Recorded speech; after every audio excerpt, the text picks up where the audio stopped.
Break नंतर talk time मध्ये पुन्हा एकदा स्वागत आणि टॉक टाइम मध्ये आज आपण चर्चा करतोय मुलांची काळजी या विषयावरती। आपण चर्चा करणारच आहोत पण आपल्याला एक फोन येतोय नामदेव लोखंडेंचा पनवेल वरून। नामदेव आपला प्रश्न विचारा।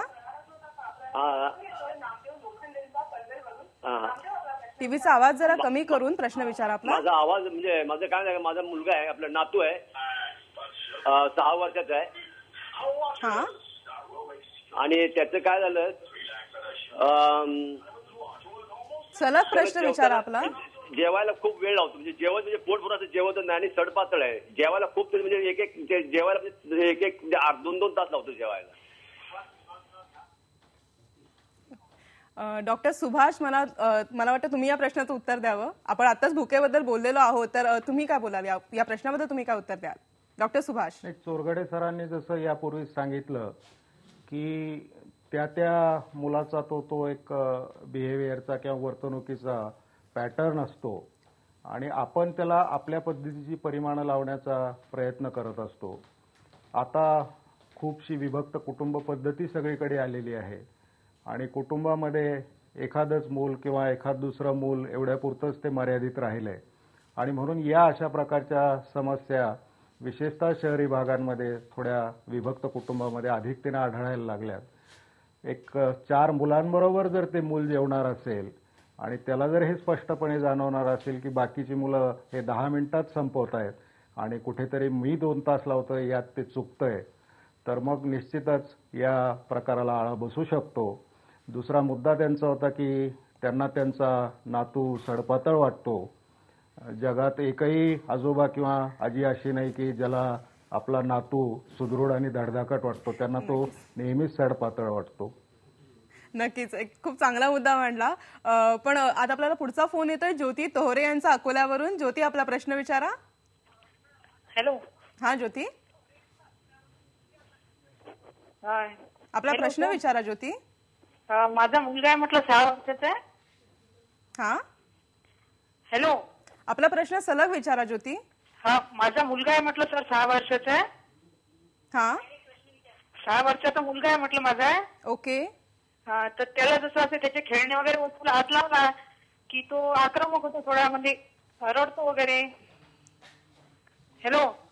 हां, आपला प्रश्न विचारा। हा, आवाज निघते का मॅडम? येतोय मला आवाज, तुम्ही आपला प्रश्न विचारा।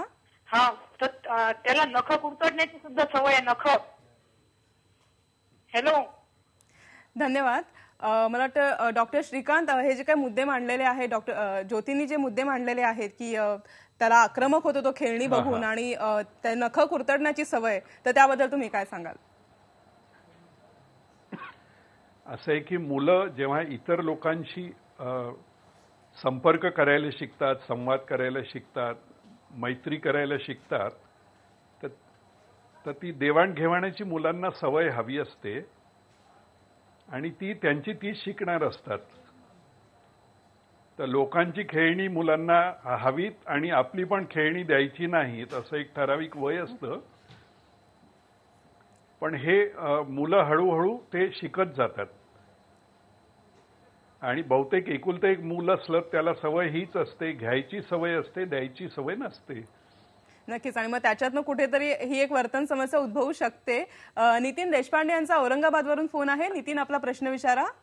हॅलो, निशांत देशपांडे, औरंगाबादहून, ॲडव्होकेट निशांत देशपांडे। ओके निशांत, प्रश्न विचारा आपला।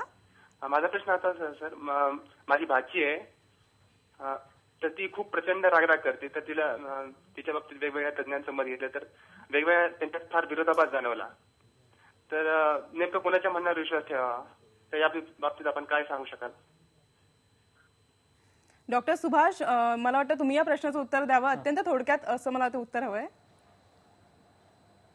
हो, प्रश्न अतिशय तो महत्त्वाचा आहे, कारण फरक असा आहे की जी शारीरिक व्याधी असेल, एखाद्याला टायफॉइड असेल, मलेरिया असेल, तर जगभरामध्ये त्याची एक ट्रीटमेंट ठरलेली आहे, कुठलं औषध द्यायचं, किती द्यायचं, कसं द्यायचं, आणि म्हणून 2 तज्ञांच्या मतामध्ये तिथे मतभिन्नता आपल्याला जाणवणार नाही। मुळात वर्तन समस्या मी सुरुवातीला सांगितल्याप्रमाणे परिस्थितीनुसार, संस्कृतीनुसार, देशानुसार, कुटुंबानुसार आणि त्या व्यक्तीच्या पर्सनॅलिटीनुसार बदलतात आणि म्हणून तज्ञांची ती मतं वेगवेगळी त्याविषयीची येऊ शकतात।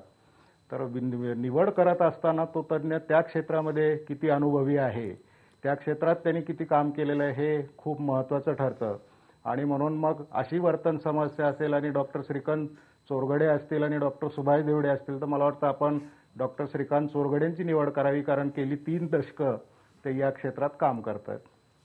Thank you so much doctor Subhash, इतकं छान आम्हाला तो मुद्दा पटवल्याबद्दल. पण नक्कीच प्रत्येक तज्ज्ञाचं प्रत्येक व्यक्तींची मतं वेगळी असतात आणि त्यानुसार कुठेतरी आपल्याला ते उपाय मिळत असतात. पण कुठेतरी या दोघांनी जसं सांगितलं की संवाद महत्त्वाचा आहे, आपल्या मुलांबरोबर संवाद करा, त्यांना त्यांच्या कलेनं समजून द्या. नक्कीच या वर्तन समस्या कुठेतरी आपण समजू शकू. डॉक्टर सुभाष आणि डॉक्टर श्रीकांत, तुम्हा दोघांचंही स्वागत. थँक्यू आमच्या इकडे आलात आणि टॉक टाईममध्ये आमच्याशी बोलला त्याबद्दल. टॉक टाईममध्ये आज आपण चर्चा केली मुलांची वागणूक या विषयावरती.